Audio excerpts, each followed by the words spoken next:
Our banking system is sound. In the past 2 weeks, serious difficulties at a small number of banks have emerged.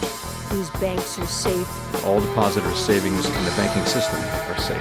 The banking system in the United States is sound and resilient. Banking system is sound. Banking system is sound. Banking system is sound. Banking system is sound and resilient. A rough week for the banking industry. The collapse of Silicon Valley Bank, the second biggest bank collapse in U.S. history. The Silicon Valley Bank collapse is the worst since 2008. Social Security is structurally sound. As president, I will not cut one penny from Social Security or Medicare.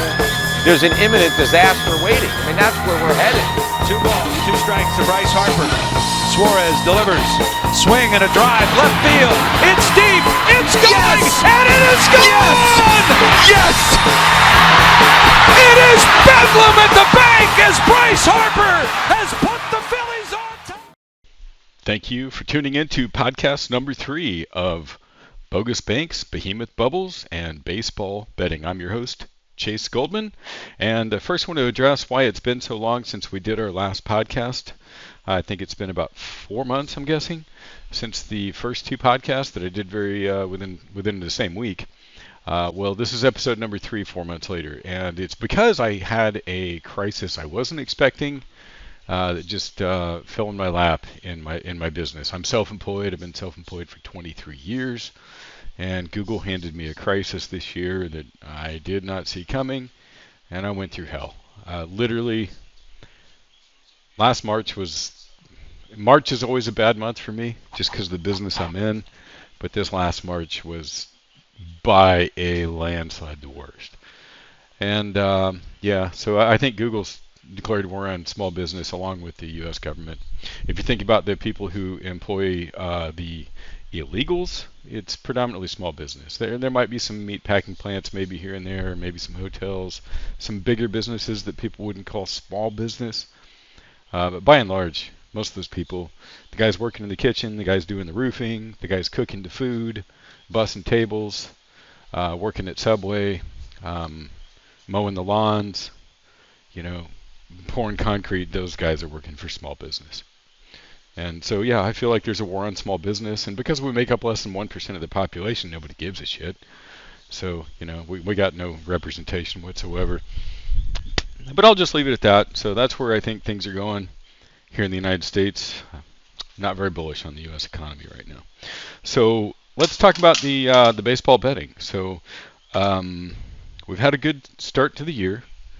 The baseball season is probably on around game 85 or 86 right now. Today, this is July the 5th, 2025. And we've got over, I want to say the spreadsheet is up like 30 some odd units. I can't remember the exact number. And the posted record's up like 26 or 7 units. Now, just to be clear and let you guys understand what the difference is between, so if you're not following me on Twitter, you need to. It's at Bogus Banks. That's all lowercase, at Bogus Banks. And so you need to follow me on there. I make it a point to try to post all of my baseball plays before the first game starts each day. And there's only been a couple times when I was unable to get my plays posted before that first pitch. It was shortly after that, and neither one of them involved the game that started early. So far, I've got a legitimate record. Unlike these guys that want to sell you their plays and all that shit, I think most of them are frauds. My son follows one on Instagram, and the guy is constantly posting, $20,000 bet slips that he's gotten from, Westgate or wherever, circa. And I can tell you from experience, if you're winning out there, they will ban you. So, because I did that. I went out there, I ran out to Vegas in late 2017 with a spreadsheet that I thought was amazing because I'd put so much hard work into it. Truth is, I probably had about maybe 2.5 years of baseball on that spreadsheet when we went out there. And so nothing I'd tried worked at all. But now I've got every baseball game going back to the start of the 08 season. I've got the betting line, I've got the starting pitchers, I've got all kinds of stats, days of rest, win-loss records for both teams, home or away. It's all on that spreadsheet. And so what I've done is I've identified, I've got 10 systems that I'm betting on, and they seem to be working. I mean, we started betting them, at the start of this year, and now we're up over 30 units on the spreadsheet record. and 20 some odd units on the posted record. So just to clarify, there is a posted record and a spreadsheet record that I'm going to post every day on Twitter. And what that means is the posted record are the plays that I posted. So in other words, I posted Braves and I listed Strider and I listed Webb. I don't know, whoever. And this was the betting line. And so if both those pitchers start in that game, then that's part of the posted record. Now, if one of those pitchers gets scratched and they start a different pitcher, then our bet doesn't count. Because remember, we listed those 2 pitchers in the morning that were showing up on Major League Baseball as the listed pitchers. So it's also possible that a game we weren't even looking at has a pitching change late in the day. And that's been the case more often than not that's caused these deviations with the spreadsheet record. And so what they'll do is they'll put in a pitcher that I didn't have on my spreadsheet that morning, and it triggers a bet. And forever it was just like all it did was win. It's finally started to lose a little bit when I missed those bets. But I think there's about an 8 or 9 unit differentiation between the spreadsheet record and the posted record. So I asked chat this morning, I said, hey chat, this is what I got. I got 41,000 baseball games, over 41,000 on my spreadsheet. I've got these 10 systems I'm using. Collectively, these systems have made, I think it's 765 units of profit since the beginning of the 08 season, over 41,000 baseball games. I said, in light of the fact that I've made 420 bets year to date in the 2025 season, and I've come up with a profit of 30 some odd units, what is the likelihood that I'm just getting lucky, and what is the likelihood that I'm actually onto something?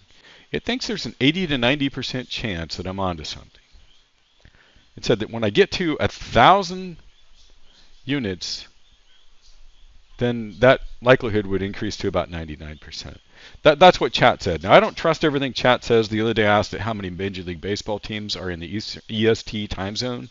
It told me there were 10. I said no. The correct answer is 14. So chat doesn't always get it right. And so I don't know if it even knows what it's doing with these percentages. I would assume that's something that's up its alley, and it would do pretty well at that, but who really knows? So leaving from baseball, and just to give you guys a little bit more history on this, so at the beginning of the 24 season, I had about 14 or 15 formulas. And so I started betting that at the beginning of the 24 season and just lost and lost and lost. And then finally last year, probably around, I want to say it was very early June, I'm just like, I can't keep doing this. So I stopped and I literally sold at the low. Those formulas went on to just win every single week from there on out. But what I did over the winter was I looked at each individual formula, and there were a few of them on there I just couldn't explain why they were working. Normally, in any kind of sport, whether it's college football or baseball, you want to bet on strength and you want to bet against weakness. I had one system with over 4,300 bets in the sample. It had made 5% profit per bet based on the unit size, and 4,300 bets, but I couldn't explain what was working. It told me to bet on a pitcher that was on a losing streak if they were facing a pitcher that was on a winning streak. Couldn't explain why it worked. It hasn't worked since I discovered it. And so I set that one aside, and I set aside several others that I just didn't really like all that well. And I've kept the 10 that I think I can explain. I think I can explain logically why these 10 are working. And so far, collectively, they have been. They've been right on.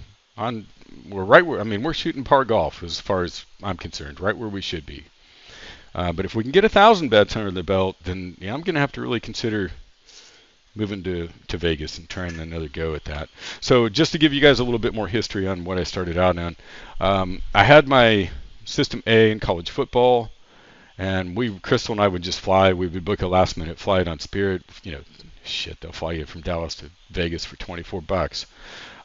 We would book it out there. We'd go out there and we'd bet our game. And we started out playing with a huge unit and just couldn't get anything to go right with that ever. In fact, the last college football season that I bet out in Vegas, I had one winning weekend out of 13 weekends. or maybe it was 14. It was horrible. I could not win. And the thing about college football is it's just impossible to get a sample size on it. With baseball, I feel like I've got a good sample size, 41,000 baseball games. College football, they play 12 games a year versus 162 a year in baseball. So that's where I think I've got the advantage. I still like my old systems in college football, but I like my odds in baseball much better. So we're going to keep playing and see how things go. But yeah, since I've decided to go with these 10 systems, if I don't tweak them, I don't delete any of them, I don't add any more, if I can just get this to go through 1,000 bets, and I've still got a substantial profit that's in line with historical expectations, then I'm really going to have to look into, because that's what I want to do. I'm 55, I'll be 56 later this month. If I stay out here in Puerto Rico one more year, for the tax advantage, that would give me 7 years of tax advantage out here, and then I don't know, I think I might just move to Vegas after that. I'm going to have to play it by ear, because I'd rather, there's this place Crystal and I found, the wife and I found, it's over right by the New York. It's called Veer Towers, and we looked into buying out there in the beginning of the 2020, right before the lockdowns hit. And I just think it would be a great place to live. I think it'd be really cool, but I could be underestimating how loud that club music would be out there too. So I don't know. We'll play it by ear. But let's talk a little bit more about bogus banks and behemoth bubbles. So now that we've talked about baseball, the bubble it just won't pop. I mean, this bubble will not freaking pop. I've been trying to short these markets since, well, stupidly since 2020. I jumped into it in 2020, shorted the hell out of Boeing, made a killing during that crash in what was February, March, April of 2020 when the markets went down, but I didn't really understand how all these companies were going to be okay with all the money they created out of thin air. I didn't really have that part understood. So I kept trying to short stocks that I thought would be screwed during a pandemic, like Six Flags, hotels, airlines. And all I did was get killed, because all I did was just go straight up, and they've gone straight up ever since for 5 years. And I've been trying to short this market ever since. I've learned a whole lot more about things than I knew back in 2020. So if 2020 were to happen again, I'm pretty sure I wouldn't make that kind of mistake again. But one thing I do think is that this economy is in a recession right now. Now, you can't tell it when you go to the mall. That's the weird thing. You go to the shopping malls and they're absolutely packed. But there's just all kinds of signs that this economy is just about to die. Several reasons I would say that. One of them being that, I track TSA check-ins on a spreadsheet. I don't do it every morning, but I'll update it at least, a couple times a week. And to me, that's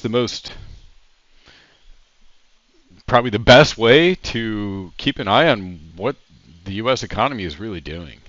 I mean, if you think about air travel, it's either vacationers or it's business travel. And both of those are indicative of, a robust economy, a strong economy.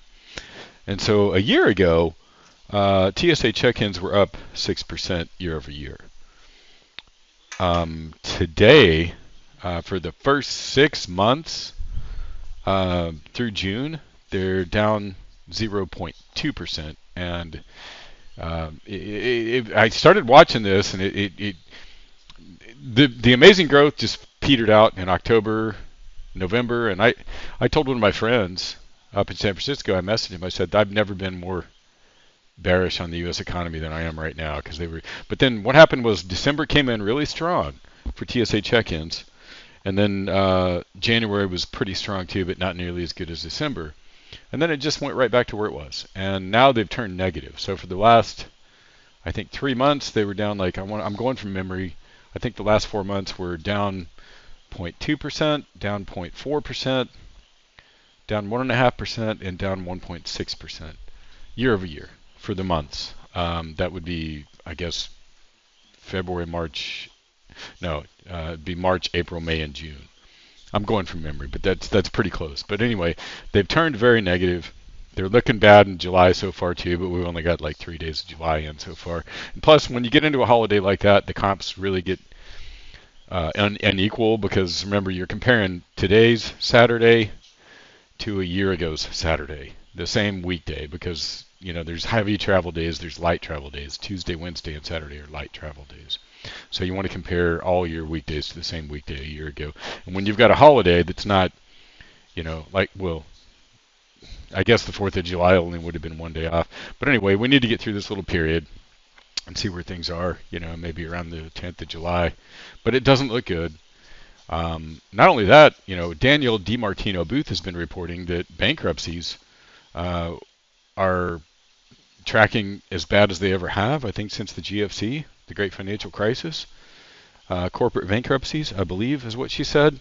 I'm just going off the top of my head. There's like Jo-Ann Fabrics went bankrupt. Spirit Airlines went bankrupt. There was another big one. Del Monte went bankrupt this week. So there's quite a few. But not only that, I was looking at same-store sales. And this goes all the way back to, these are first quarter results. So same-store sales declines at Target, down 3.8% year over year. KFC U.S. stores, down 1%. Pizza Hut U.S. stores, down 5%. Burger King U.S. stores, down 1.1%. McDonald's U.S. stores, down 3.6% year over year. Domino's down 0.5%. Papa John's down 3%. Starbucks down 4%. Home Depot down 0.3%. Lowe's down 1.7%. Ford Motor Company down 5% year over year. Now, I think that's for the whole corporation, so that I don't know if that really reflects strictly the U.S. economy. PepsiCo down 1.8%. I think they bought Frito-Lay years ago. So these are just some of the things. And we've got stocks. Stocks just closed.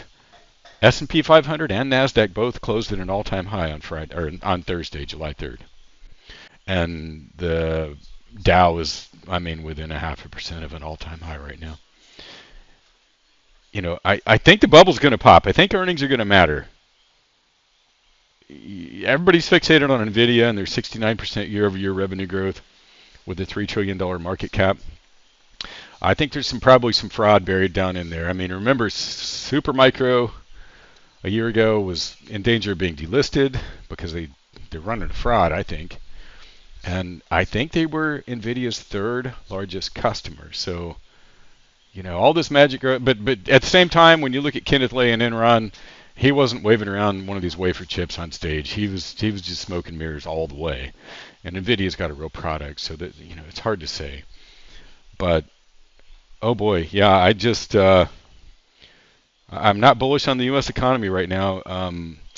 Amanda Goodall is reporting that 21.2% of U.S. consumers are using buy now, pay later loans, and 30% of those are, I don't know if she used the word delinquent or just not paid on time. I don't know. But anyway, when you're the type of borrower that's going to be using BNPL and then you're not paying on time, I got news for you. That's probably never getting paid. I don't think it's getting paid at all. You've got another issue with these student loans. Apparently, if I'm understanding the story right, for the last year, they've been kind of like just, okay, you were supposed to make payments on it, but if you didn't, nothing bad would happen. And then I think last month they reported them all to credit reporting agencies, or maybe 2 months ago. And now in July and August, they're going to start wage garnishment of up to 15% of that debtor's income. Okay, so that is not very bullish for the U.S. economy.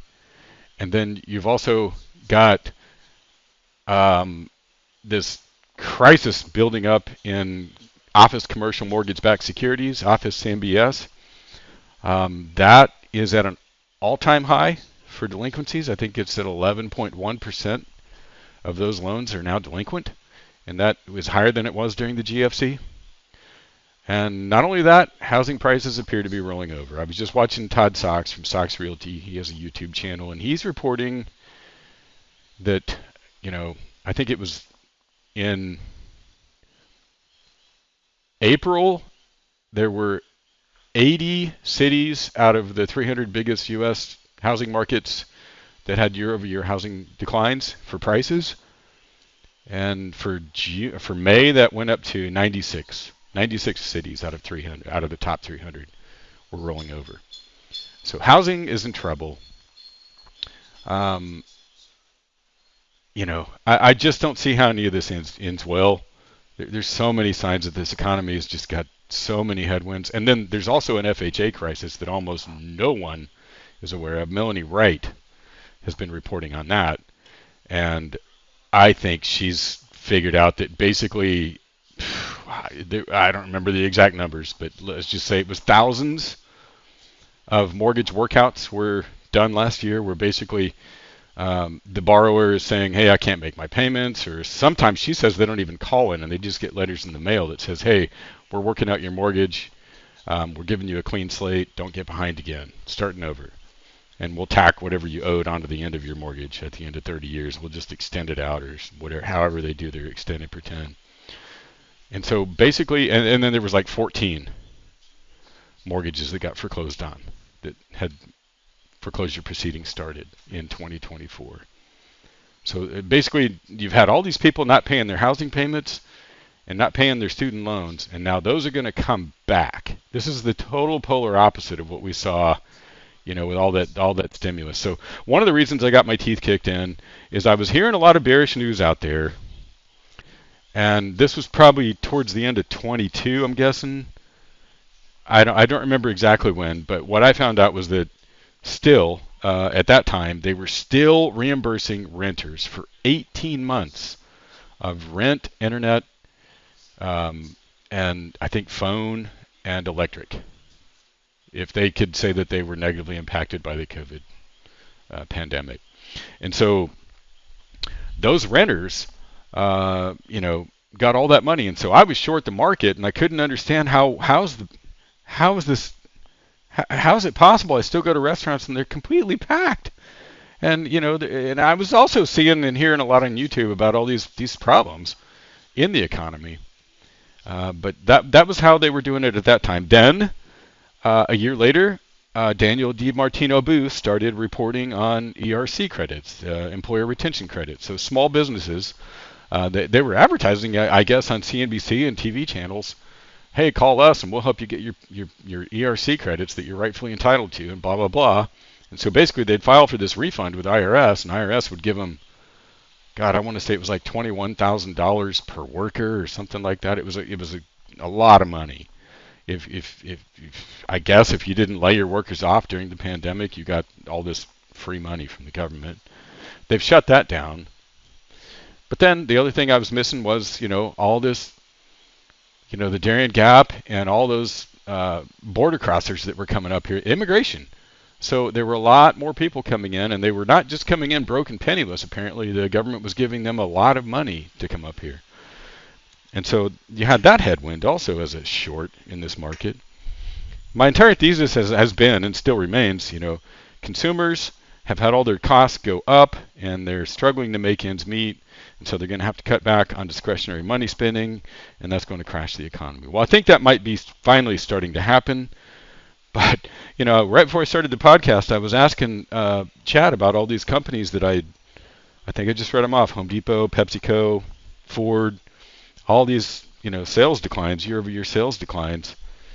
And, that was first quarter. Well, now I think the market thinks everything's fine and we don't have tariffs anymore. The tariff war is over, and it's just always buy the dip. If there's anything we've learned since 1998 is buy the dip, buy the dip, buy the dip every time. Although I will warn you that buying the dip in if you'd have bought the top of Nasdaq in 2000, I think you were underwater for like, I want to say 16 years. And of course, with the Japanese stock market, if you'd have bought at the top there, I think you were underwater for 40 years. Boy, wouldn't that be miserable. So, and if you're trying to retire, oh boy. So, I think the masses have been trained to buy the dip, and I think it's going to blow up in their faces pretty soon. The U.S. stock market has been the best stock market to be invested in for probably my entire life. But the problem is, I think the dollar's dead. Trump tweeted out the other day that he can't wait for 9 months. He's instructed Scott Bessent, don't borrow anything more than just short-term T-bills, short-term debt. Don't borrow 20, don't borrow 10, don't borrow 30-year notes. Just borrow one-year notes, treasury bills. And so I kind of think that's a cover story, because I've been hearing about this wall of maturities that are coming. And I've been hearing that there's I want to say $9 trillion of debt that's coming due in 2025. Now, how much of that's already come due and they got through it, I don't know. And even if that number's true, I can't verify it. I don't know that either.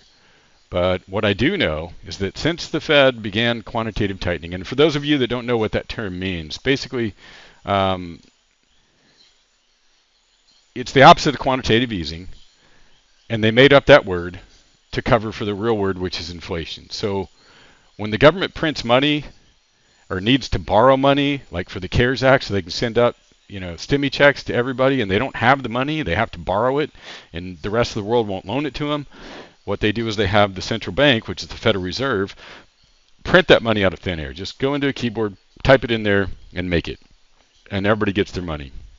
Well, when you increase the supply of dollars, but you don't increase the supply of goods and services, well, it stands to reason that you're going to have higher prices. And so those excess dollars are going to bid the price of those goods and services up. And that's what we would call inflation, but they also call that quantitative easing. Quantitative tightening is the opposite of that. So during quantitative easing, the Fed buys all that debt from the U.S. government. They loan them the money, right? So they have the T-bills and T-notes and T-bonds on their balance sheet, and in exchange for that, they give the U.S. government freshly printed dollars.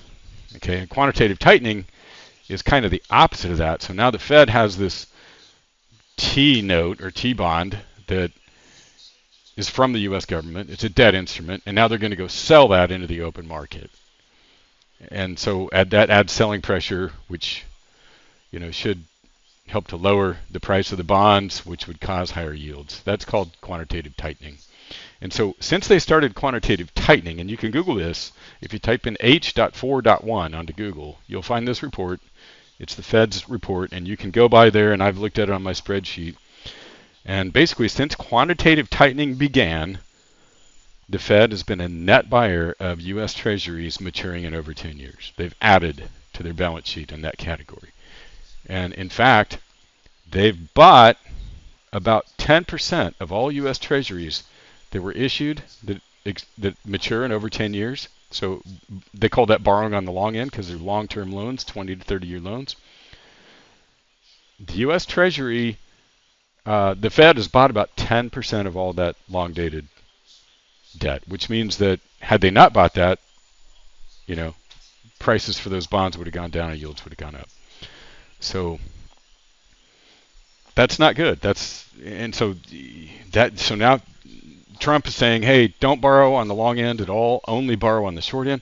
Well, hell, Janet Yellen would have been borrowing on the long end if she could have. She could have financed all that debt on the long end, but there's no buyers for it. Nobody wants to loan government money for 20 to 30 years. They're afraid they might get killed by inflation.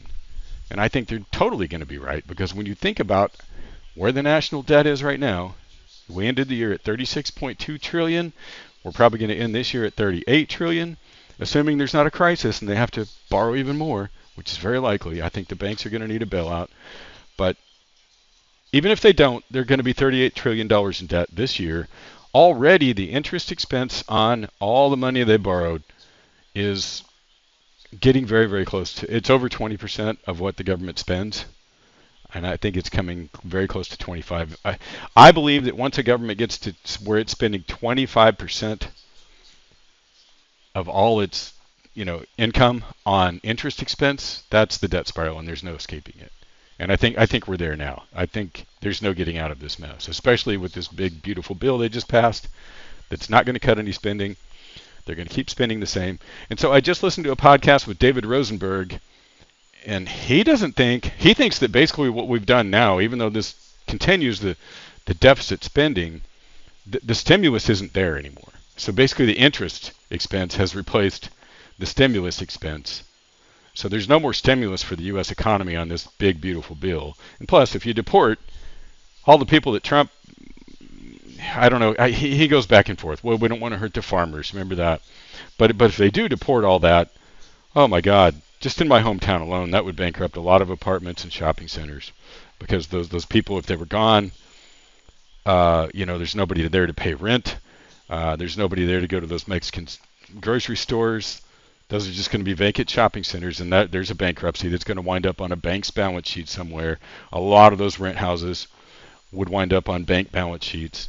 And then there's this whole other crisis going on with this Airbnb, where, like, I think Melanie Wright has reported that there's like something like 35,000 Airbnbs in Hawaii.